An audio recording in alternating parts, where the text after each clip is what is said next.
后来继续来到南投草屯举办霸王糕挑战赛，有参真侪讲员的米苔目汤大约7公斤重，若当你1点钟来食完，都1万块的奖金。有30个人挑战，全部失败。只有一个26岁的网络明星丁丁，竟然才20分钟，都甲规鼎食了了，互在场的乡亲看甲拢硬气。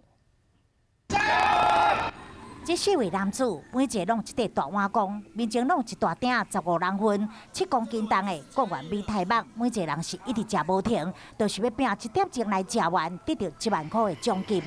哇，你加油啊！一鼎讲员米苔目料有够多，有人甚至食到有够饱，紧徛起来看卖咧，是毋是小徛咧会当加食过？吃了4/5了，最多了。这日大鼎的讲员米苔目，30个人挑战无人成功，一直到这位来自婚林26岁的少年人，真正是好厉害，一喙刷一喙，食讲员搁啉汤，20分钟全部拢食完。掌声鼓励！吃完其实有点饱，想吃别的。